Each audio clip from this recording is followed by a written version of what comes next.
and we've been making some good things happen in the city. Okay. Let's take. If it's in your brain, Yeah. write it down. This nigga's been around, bro. Like in the day, as far as the free food, I'm not even gonna try it out. I'm not even gonna. I hate this channel. No. And we Later that same evening. The one, I feel it in my bones. This the one. This the one, I feel it in my bones. My dog. Nah, bro, we ain't doing that shit. I'm sorry. I said my dog. What's good with you, man? Yes, sir. Yes, sir. Fucking with a king, you be fucking with a guy. Fucking Superman, I'm like my name. Welcome back, Raw Nation, to another installment of Raw View, where you get a better insight of these king and queens behind the scene. I'm your host, Chino Royale, baby. I'm here with, what's your name, sir? Scoop Stacks. Mr. Scoobert, the man, the myth, the legend. How you feeling today, man? Feeling good, bro. I definitely appreciate you having me. Man, we first take drinking it out here. You know? For sure, Oh, man. definitely, man. Y'all don't know that I gotta take you on a journey. Maybe this might be me fanboying out here, man, because this man's a legend out here, but he definitely helped me sharpen my own spirit, my own methods, and everything I do out here and pushing. But I've been trying, man. I've been waiting outside his concerts. I've been buying all the VIP tickets he been selling. He been like, hold on, I gotta go DJ for a second. And I'm just like, man, bro, I'll be out here waiting for you. But nah, bro, I definitely appreciate you Appreciate it, bro. sliding out, showing some love. I know you're a busy man. Yeah, But I had to take time, bro. I love what you're doing with the platform and just seeing it grow over the years. Like just from when we were talking about doing it first, was the Zoom era. yeah, man. Seeing you got your equipment, you got your lapel mics and shit, man. Like I'm proud, bro. Hey, bro, I appreciate you. But how you been? I've been good. I've been blessed, man. This is the probably the best mindset I've been in, the healthiest mind I've ever had, and I can never complain, man. It gets freaky, it gets tricky if you let it, but I can't complain. I've been blessed, man. How about yourself? Man, I've been blessed too. You know, like you said, you know, the come up of the show, I had to take a little hiatus myself, you know, to get my mind right about a lot of things. But, you know, we all come back. If it's meant to be, it's meant to be. We come back at the end of the day if it's meant to be. So, but go ahead for the fans at home that don't know. If you don't know, now you know. But who is Scoobert? Where's Scoober? Scoop Stacks? Like what? Let us know a little bit about that. I'm a producer, well, musician first, producer, audio engineer, and a DJ. And I own a media company and a studio with my best friend, D-Ham. So, yeah, man, that's pretty much about me. I say where the name came from. A lady from church. Yeah, I have. If y'all don't know, I've been wondering. My bad for interrupting, but I just need to know, where did school come from? When I was a kid, this lady dropped off some tapes from our church, and it had a bunch of VHSs in it, and it was a hella amount of Scooby-Doo tapes in there, and I just remember putting it on and watching it, and that was just like something I just did in my downtime, and I think I can't remember, I was like 4, 5, or 6. I know I was in the kindergarten for sure, but everybody peeped it, and I remember getting a Mystery Machine tent, and that was like my first little space. I'm the middle kid, so I never had a long middle time. child syndrome. I got it bad, bro. I got it real bad, bro. So I feel like that tent was like my first place of where I'm by myself. I'm reading books and doing puzzles in there, and nobody could come in. That was like my own little spot. So I think my family saw me in the tent thinking like he loves Scooby-Doo. We'll call him Scooby, but at the same time, it's like, I don't know, bro. It's like, I couldn't have liked it that much. Like, I know I watched it, but it really was just me just chilling in that damn tent because that was the only spot I could go to. So from there, they started calling me Scooby, and it died. It was for a little moment, and then kids at school started calling me that because the book fairs. I would you gotta buy a book and then do a report on it. I would buy a Scooby-Doo book every year because that was the easiest report to write on. Man, everybody just anything you pick up is just like, yeah, we're gonna nickname him this. Say Guacamole. His name's Guac Smart. I swear, like from kindergarten to like 4th or 5th grade, it was this kid that I had every year. Like we had the same class, And he noticed probably like the third grade, like, all you gonna do is just get damn Scooby-Doo books and write reports on that. And you know that the teacher from last year is not in there, so you can get off with it. So that was like my little hack, and everybody started calling me Scooby. And Man, from there, I feel like high school is when they start calling me Stacks.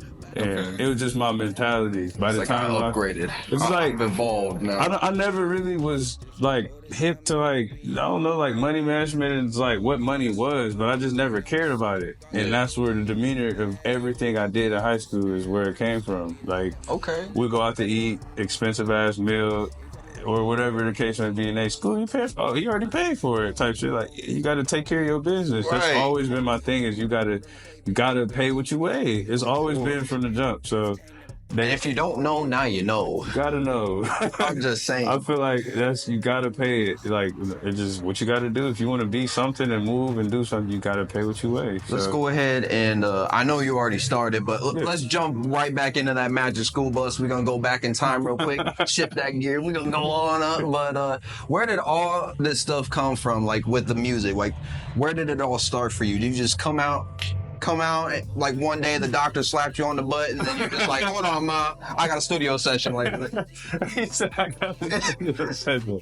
It had to be my dad. I remember my first memories of him was in the basement, him working on tapes and CDs and just messing with a mixer. He was a DJ, so I feel like I was gonna gravitate to it anyways, but once he found out that I did like what he liked, it's like he went 1,000% for me to put me in the game and show me what was really going on. Now I look back at it, I didn't know what I was doing then. I started when I was 13, and everything that I did was what he told me to do because I didn't know what the hell was going on. But and he was a DJ here? Mm-hmm. What was his name? Jake. Man, this is my tattoo right here. He used to sign his signature on all his CDs and stuff. They come down and he'd put a mix together for them and just mix all their best R&B and rap and whatever they like. He knew what everybody liked, so he'd create them a mix and sign his signature on it. People all around the country had these CDs like at the funeral, just showing like, that's what's up, man. You know what I'm saying? Like, I got a CD. And he passed. I'm sorry. Yep, he passed 2011 from lung cancer. I'm sorry, man. No, you good, brother. That's my main thing is I gotta talk about it. Like, it used to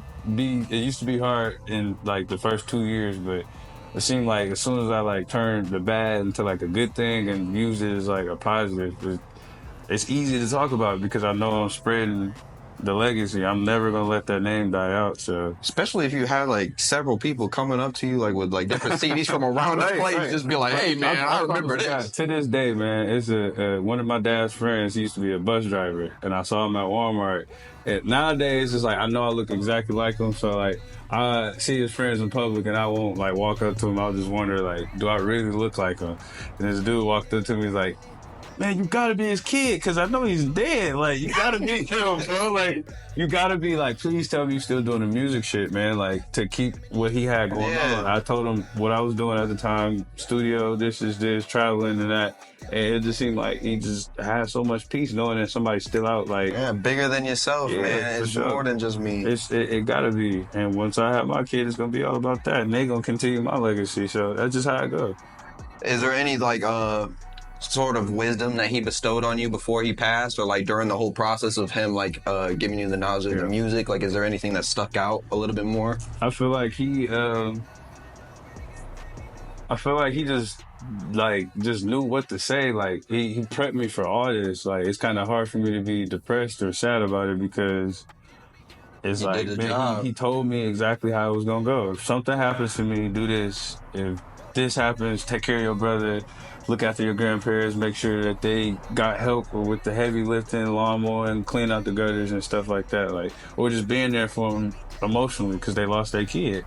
So since then, it's always been easy for me to know what is going on because he broke it down to me from like the age 9 to he talking to me about death like 9. I'm like, I don't want to talk about this. Like, Power Rangers is on in the other room. I'm hearing my brothers upstairs play with men, like with the toys and shit. I'm like, bro, I'm trying to go up there and play with the toys. I ain't trying to get lectured Dad's out. like, hold on, no, we got to talk about death real quick. Because I'm the oldest one, though, and it's like, he was just so on that, like, you are the big brother, you're a leader, not a father, you gonna break the cycle. I'm not knowing what the fuck the cycle was. Now I know I done broke it, and my family got a chance, man. We ain't got to.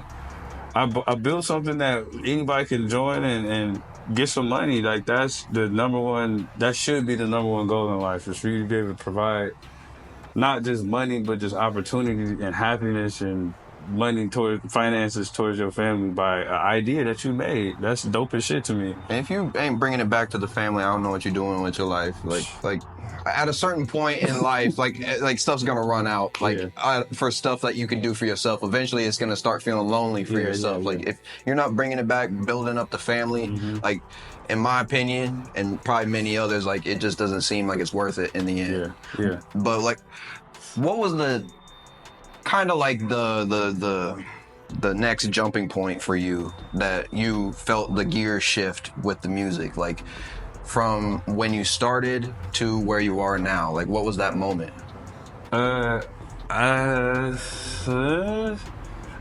had to say it had to be when I dropped my first project at 22. Well, I signed when I was 22 to a studio in Indy, and I worked on the album for a whole year, put it out when I was 20 on my 23rd birthday. Yeah. And 2 days later, my birthday was on a Wednesday. 2 days later, it's on Fox 59, like on their news station and shit. So it just happened that quick. It was funny because I just, like I said, just doing what I felt was right and just making a project. I always wanted to drop music, but I knew I never wanted to be an artist. So I'm like, how the fuck can I drop music? So I thought to drop an instrumental project. And I remember being so scared of failure because I had never seen it done before. But I knew I believed in it, so I kept doing it.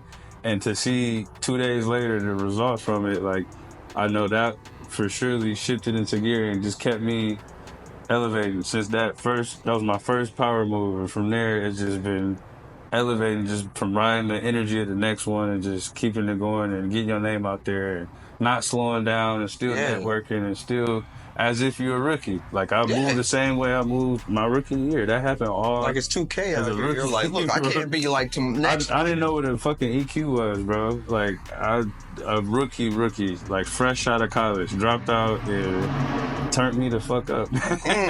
It turned me up. So I just being signed to a studio and having your shit on a news station, your first whoop, like your first debut project, that just gave me, to me, that's where I track my life started. I got my personal life, but my adult life starts when I turned 23. Like, they threw me a party for the project and a birthday, album release party and birthday party downtown Indy.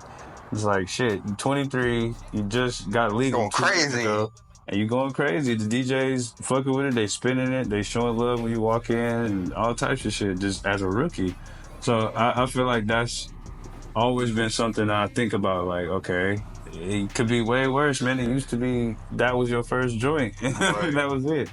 Now, you know, I gotta ask, because you talk about Naptown now. we had a situationship earlier this year.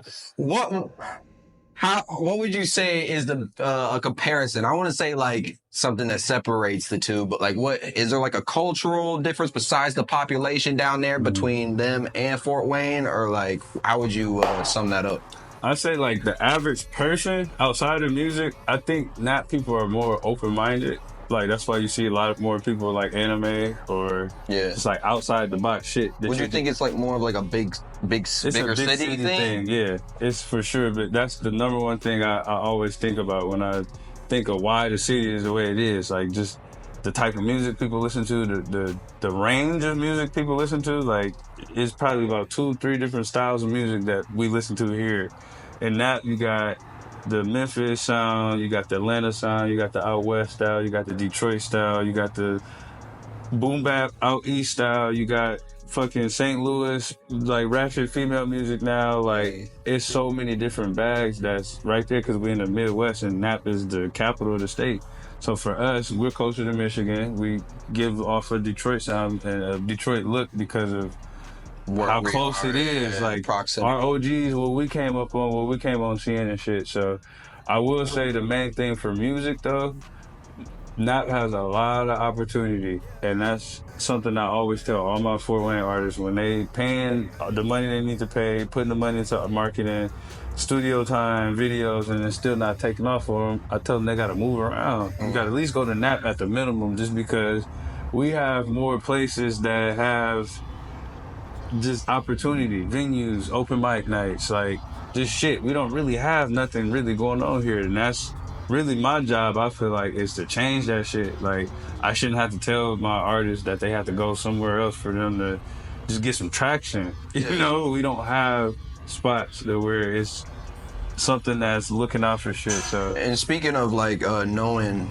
the first steps with the future generations, like what would you say is something that they would need to know, like to kind of like a summary, like you don't have to like get like too into detail, but like your perspective of like, hey, you need to like look out for this avenue, you know, probably do this, like what's some of that looking like? I would say the number one thing is finding a team. When I first started, I remember being signed and just wanting to take all the fame and glory for myself just to say that I did it all. And start noticing quick as shit that it was taking a lot for me to do it. I'm always in the studio. I didn't have a personal life. Still don't have a kid. Like, don't have a relationship. I haven't had one in about 5-6 years. It's like, it's certain stuff. It's like, I'm devoted and dedicated to that. And I still ain't where I want to be.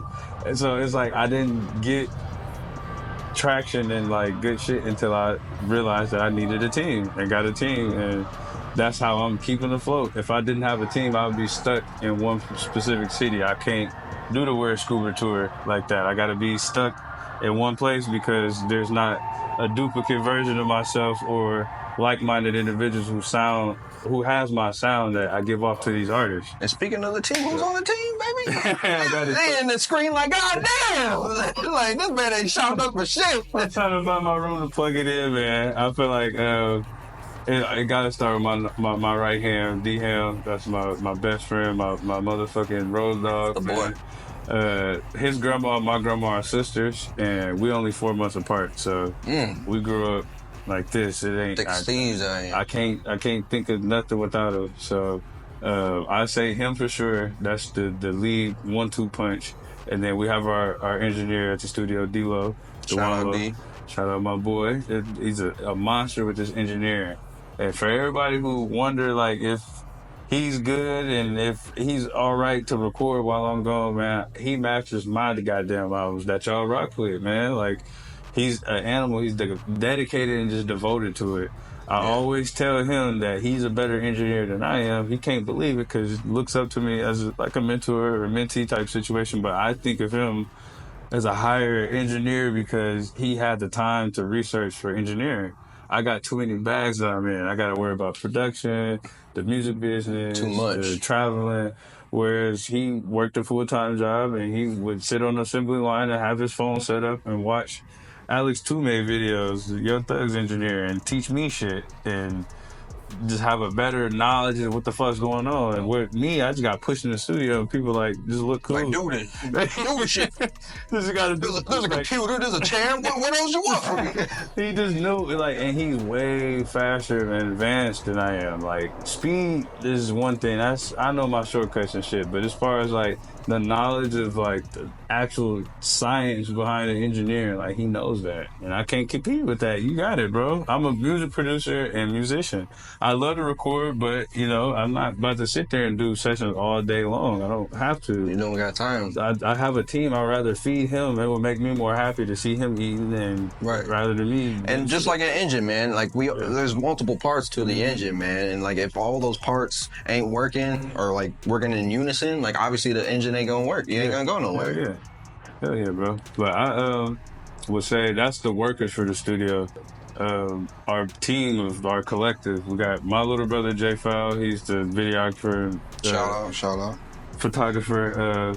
Just like behind the scenes content and stuff. Our official videographer is Jimmy Yoon Productions. That's my dog, man. We've been tight as shit since Ball State. He used to follow me around campus. And is that who you were talking about earlier? Yep. Take photos? Yep. Okay. And he's been coming up. He lives in that with me, and he comes up to the studio here in Fort Wayne. He shot about 4 or 5 different videos for us already within like the last month. So last month or two, I should say. But that's our official videographer. And then we got our artists that's on the team. We got Ham's little brother, Mills, Lucky, and Aham, which are Ham's cousins, so You got everything. pretty much everybody that's in there except for Lo is blood. Like, we're family. Like, Lo is a brother, like a motherfucker, and I consider him like family. But as far as DNA and everything, like everybody that's attached to the studio is family. So He said, "Lo, you got jumped in." That's what it was. you Like, got you jumped fam in, now. gang. I needed him though. Like, as soon as we got the building and I knew we needed an engineer, he was the first and only motherfucker I knew I was gonna call. He's definitely one of the coldest He's producers. one on I've one, seen out man. here, bro. It's just, I say he's the system for the studio. Yeah. I'm the glue, Ham's the enforcer. you need those. You need those. And he's the system. I'm the glue. I keep it together. Making sure I'm a family person though. Like, I love like team oriented family shit though. So Yeah. all of my teams is based around loyalty and just comfort and being there for each other and feeding each other. Like, that's what my family does all the And you time. definitely need that. Like what we've been kind of hinting on the whole time is like, you know, if we're not doing it for family or at least building with family, like what are we doing? What are you gonna do it for? So I definitely agree with that, because it's like, without my dad passing like that, bro, there's no reason for me to go as hard as I have to. If he's here right now, then I wouldn't have had to. The millions It of might dark hit places different, that I had to yeah. go, like shit, LA, figuring shit out by myself, or on flights, like there's just the millions of things I've seen, the arenas, the games, the front row, the VIPs, like all that shit, like Yeah. it's crazy. Like, I could never picture this shit would be like this, but And I've had moments where like I'll even tell people, like, especially with myself, because my story kind of relates with your story in a way. Is like, my mom passed when I was 17, so like Sorry to hear that, bro. thank you. I had all the same aspirations. I had the same drive to do music, but I think that lit a part in me because I'm not just doing this for myself as well. Like, there's a bigger goal here. Like, I'm trying to, for my 2 sons, for my wife, for my grandma just passed too, so I'm doing it. I'm doing it for my family, my cousins, everybody, my uncle. You know, shout out all them. You know, like, if you're not doing it for them and not trying to look out for like the bigger goal, then like, what are you doing it for? hell yeah. I agree, bro. Like, I knew for sure, like, hey, it's like when somebody like that dies, you get superpowers. Like, I don't Yeah. know what it is. Mine is the ability to not get tired. Yeah. Like, I can go forever as long as I don't stop moving. If I get stagnant, I'm falling asleep. I think it like humbles you Yeah. in a way Yeah. that like no other lesson can humble you, because like it takes something away that I would not wish on my worst enemy. Don't get me wrong, because I would trade this all in a heartbeat for my mom. No, literally, bro. But I would say this. I would say it humbles you in a way to where you're just like, look, man, you know, we all trying to do what we got to do for our family. We all we all do the same things. We just all have different like, what is it? Different jobs, different occupations that we do. Yeah. But we're all working towards the same end goal. Hell yeah. My grandma said something. When my dad first passed, I was confused, and I just couldn't fathom the words to say. And the only words that came out was why. It was like, man, I'm telling you, God does the weirdest stuff to get you to get closer to him, whether it's just taking a person or not. But the most important analogy she gave me was a Bible analogy of one of the disciples having a permanent thorn stuck in his foot, and it's keeping him humble. It's like, the world, I lost my dad, and it's like I got all the attention from the world, but at the same time, it's like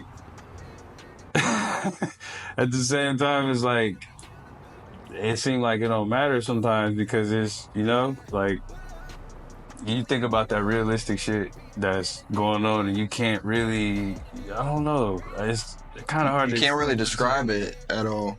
I don't know, it's like you want to, I don't know. It's like, it's that confusing to where it's like you can't think of how to put it. I feel it though, but I'll say for sure that it's like, if you know for sure the realistic shit that's going on, you can't think about little stuff like fame and shit. For me, I firmly like believe that when it comes to death and like the ability to overcome, like, you have 2 paths, and I've always said that, or at least I've had to learn that people don't usually change. It takes something traumatic to actually change or bend a mind or bend your will to actually be like, you know what, maybe I actually need to do this, and help you realign a little bit, like so that's what humbling. Not a lot of people take humbling the same way, obviously, but like stuff like that will, because like you could have some random dude on the street and be like, tell you some facts, and you'd be like, man, what are you talking about? What the fuck are you talking We got about? Joe asking me for some money out here. Like, oh. Be like, nah, that ain't it. I'm just trying to tell you. It's just like, well, you need to tell me over there. I'll go this way. But yeah, I would say that definitely helped change a lot of things in my life.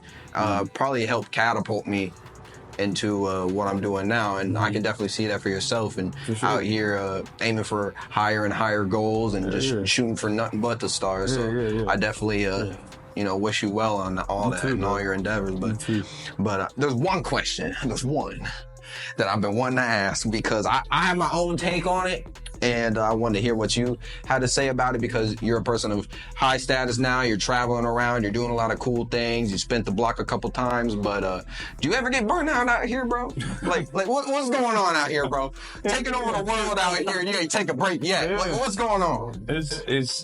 I swear to God, like, I ain't trying to bring the age into it. I don't know if it's the age or if it's just the fact I was booked every damn weekend in August, but for DJing, I think after my last event on the 31st was Art in the Park Festival at Indy, and sound check was at 10. I went on at 4. I don't think I remember going off stage till like 10:30, maybe 11.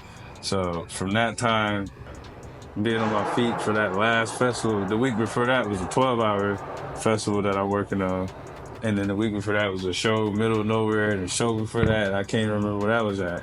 But at the 31st, at the end of that set, when I got done, it's like my body knew that you done for 2 weeks. And it's just like, I felt like somebody just folded me in half. Oh my God. Opened me, like, just let me go type shit. So I was like, I couldn't, it's like everything felt stiff. Like my back was fucked and like my legs was locked in. It's like all my stretching that I do in the morning, it just wouldn't fix it. So no Deshaun Watson over here. like, easy.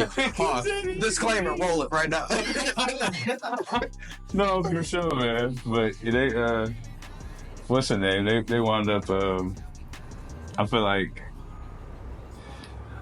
I think after that, that's when I realized either A, you getting older, or B, you did a lot, bro. And then after I got done with that, I went to the studio, recorded a session from like 2 to 4. So it's like, your body gonna eventually get to that point where it's gonna break the fuck down and tell you to sit down. And it's been, so from the 31st to 14, that's about 14, 15 days of rest. So I've been enjoying the shit. I will too, shit. I forgot, I was that busy where I got done, I forgot what I used to do for fun. So I was like, I this time around, in between, I think this one I got like a week of a break max this time around for the rest of September. But anytime I'm down, I'm gonna be relaxing and enjoying the shit out of my life. I was gonna say, I'm just blessed to see 2 days off in a row. Like, oh God, like I'm literally, I have 1 day and then I'm right back to it, and I'm like, jeez. So you need them rest days, bro. Like that burnout shit is real. You can't. My best friend's dad told me once that if you can't, as a musician, if you don't take care of your mind, and you can't create. If you can't create, you can't eat. You can't eat. That's facts. The world leaves you. That's facts. For the family. Like, you can't create money. Like, it's just like you a piece of shit. For a creative, think of it like this: it's like a car with no gas when you don't live life. Nah, for sure. Like literally. So we have to live life to be able to create. If we don't have anything to talk about, how can we create or be able to paint or do whatever you got to do? But I say, like, that's the number one thing, is that burnout is real. I didn't know it was until the 31st. I'm like, this shit's real. I need to rest. All the females are homies and shit talking about you need to sleep more, you need to get rest. rest. This is this, blah, blah, blah. And I'm like, I've always ignored it until after I felt like that. I'm like, this shit is dangerous, bro. And don't And think this of is just rest. an Indiana tour. Like, this part of it is just from Indiana, let alone if I was getting booked to LA and all this stuff for bookings and shit like last year. And it's good for everybody too. Like, don't think that rest is just like, oh, I'm going to get my natural 8 hours. Like, like rest is like put the phone down for like 5 seconds. Take away from it. You Yeah. meditate. You gotta stretch. You gotta drink water. You gotta eat right. You gotta. As a creative, I don't know about. I can't speak on nothing else, but as a creative, the feeling is everything. You don't feel right, it's over with. It's over with. That's half the battle, is feeling right. And then feeling right opens my mind to hear and see other things, let alone if I'm in a good headspace. Right. And just feeling good. Like, the shit that we make when we feel great is what it's all about, man. I try every morning. I got my little routine, and that's what I try to do. Every now and again, somebody come and knock it off, and you be shitty and realize, like, oh, I didn't do my morning routine today. Like, you're asked to do amazing things all day, every day, around the country. You gotta take some time for you in the morning. I know, I sure do have my routines. If you mess with my routine, shit. Like I said, my job ain't jobbing. Like, that's just what it is. But yeah, I feel like that is real. You gotta take care of your body though. Like, and then shit, you can't live to tell the story and continue the legacy if you're not living. Yeah, that's true. So yeah, man, I'd say take care of your bodies and look out for burnout. If you feel tired, take some time away. But hey, brother, I appreciate you for coming out, showing love. You know, I know coming down from one of your concerts where you open up for like T.I. or some shit, like Dr. Dre about to sign this man or something. Like, got an endorsement deal. But I got one more question for you before you get back on out there, killing it and killing the game, doing your thing. Where is all this stuff going in the next couple of years? Like, what's the overall end game of Mr. Scoob? And I'll let you stand right here, right in the spotlight, and tell everybody. Like it right here, good little spotlight, man. But I feel like where it's going now is combining all three of those things together and becoming an advocate for mental health, but more so artistry and creatives, really, just a better treatment of creatives. I feel like with me being a producer, I can cook a beat up in front of you, hibachi style. I can record the session, lace this shit out the vocals, and then I'm one of the top book DJs right now in indie, so I can take you to a club and spin the song. So I'm realizing shortly that if we don't have a platform here and we don't have the labels looking and all that, and I'm tapped in with all these labels and big artists and shit, if I'm not piecing that together to advocate towards that, I don't know, like, it's kind of irrelevant if you didn't, because it's like you got all that, especially as a DJ, you got a lot of power. The DJs who gets it out to the masses and shit. So I feel like for me, combining those three things together and pushing for my artists and combining that with owning a studio too, I know for sure, like, it got to be one person to make it out of this area if I do it the right way. And I believe everybody could if we all lock in and work together. But as far as me individually, though, I think that's my mission, though. I got to stand up and wave the flag for Indiana Midwest artists and shit. And Yes, sir. to lead the way. Because I'm strictly engineer, production, like, I'm not an artist at all.